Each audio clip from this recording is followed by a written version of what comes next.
Greetings everyone, this is part 2 of the video for process overview for the PMBOK PMP based on the 5th edition. This is part 2 and we are going to pick up now off of the monitoring controlling process group, and we'll go down here to the controlling phases, the processes. So to start off, we have a total of 11 processes in monitor and controlling process group.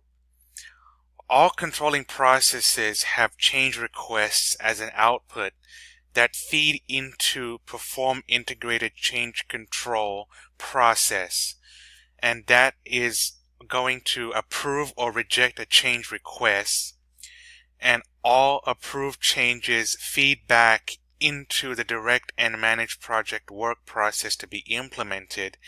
However, the rejected changes will go over next, but the monitor and control project work process takes into account all the work performance information, and that is where the WPD, the work performance data, was analyzed in context from all of 9 out of 11 controlling processes that would produce a work performance report.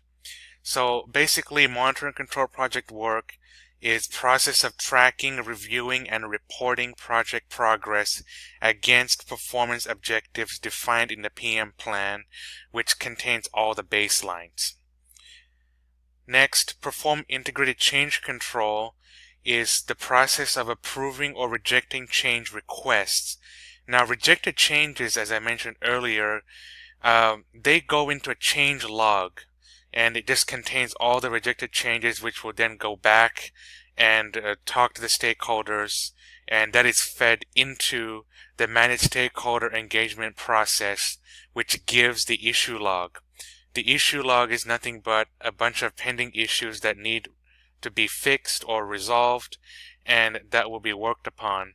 But in the best case scenario, where the process of the approved change is being done, the change is then going to be implemented in direct and managed project work, and the rest of the cycle continues.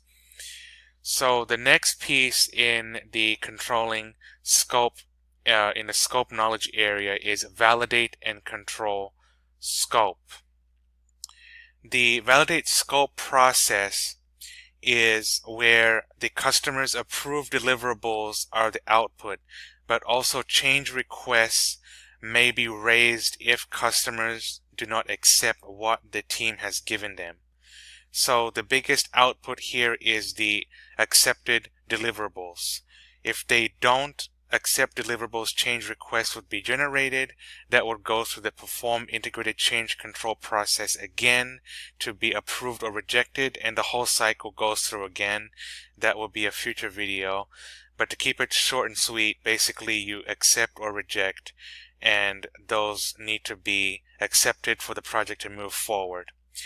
Control scope. Make sure the project is not going beyond the agreed terms of the project boundaries in a contract business associate agreement. Control schedule. So we have monitoring project progression is going as planned per the schedule baseline.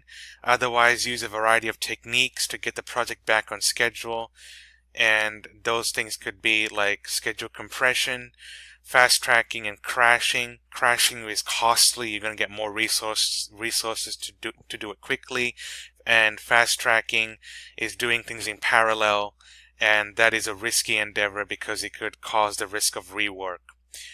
The worst case scenario in controlling schedule, which we don't want to do, is because we don't want to alter the baseline since we've already approved it, is raise a change request, and that would have to go through the perform integrated change control process again, and that is not going to be allowed by the sponsor and not recommended, since it will delay the project and it will increase the cost. Control cost. Make sure costs do not exceed the cost baseline, which basically consists of the approved budget plus contingency reserves, which is money set aside for known unknowns or known risks. Make sure the project is under the budget is under the cost baseline, and to make sure the overall budget here is the cost baseline, which includes the budgets for all the control accounts plus the contingency reserves. That's one component. But then you also have the management reserves, which is money set aside for unknown unknowns or unknown risks. So the management reserves are totally outside of the cost baseline. So keep that in mind. The next piece here is control quality.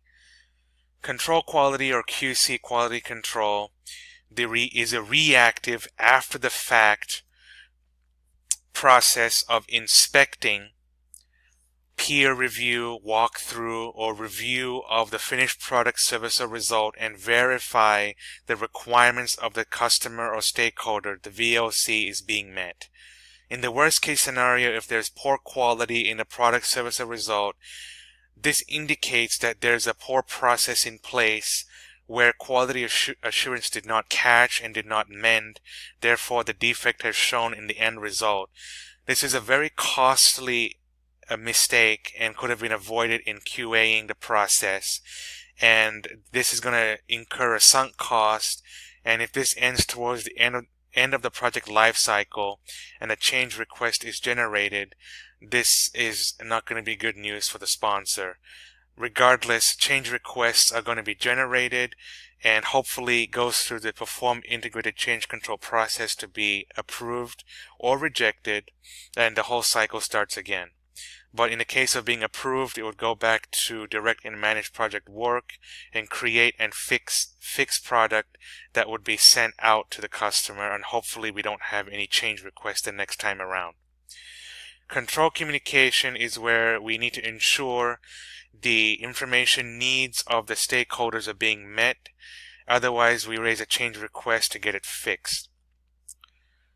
Next, we have control risk, identifying new risks throughout the project, and also controlling residual risks, which are risks remaining after implementing a risk response, and optimizing a risk response to opportunities, and obviously reducing the adversity from negative risks or threats. And in the controlling procurement process, we use procurement performance review tool and technique to see how well the seller is performing to meet the objectives laid out in the contract. If the customer is not satisfied, then the change requests are going to be sent for approval or rejection in the perform integrated change control process, and the whole cycle goes again, and hopefully the second time around the procurement process is going well and the software or whatever the buyer has procured is working the way it is intended to be. Next, we have control stakeholder engagement, the process of monitoring overall project stakeholder relationships and adjusting strategies for engaging stakeholders. Lastly, in the closing process group, there are two processes. Under integration knowledge area, the process is close project or phase. And keep in mind that you might have one massive closure at the very end of the project or at the end of each phase, where you have some sort of phase gate or toll gate at the end of each phase, such as initiation would have one phase gate or toll gate to review that the charter is good. Planning, have a phase gate there and see if the plan is going good. Execution, see how well the work is going on. They'll have a toll gate there. Monitor controlling, you have a toll gate. And then closing. So the closing could happen at the end of each phase or at the end of each project. So that must be done at the end of each phase or at the end of each project. And it's very important to close out a project and never assume the project is complete, because this must be documented thoroughly to ensure all stakeholders are aware the project has come to a successful closure through clear written and oral communication. Under procurement knowledge area process is the closed procurement process that is done at the end of a contract period after the need of the contractual service that has been fulfilled. This is critical because in a worst case scenario, a contractual party, i.e. the seller, might be performing service for the buyer, but the buyer assumes the contract has ended, resulting in overdrawing the budget. The contractual closure must be made very clear to both parties in a contractual agreement. Therefore, closing the procurement is a very important process, and closing is critical. Never ever underestimate closing. It is just as important as planning and initiation. Closing must be done. Thank you for watching the second part of this video. Hopefully I've given you an overview of these processes, and as always, please like, subscribe, like, and comment. And one word of advice: memorizing the table does not help you. You need to connect the dots and understand it. And please subscribe, like, and comment. Thank you for watching. Have a great day.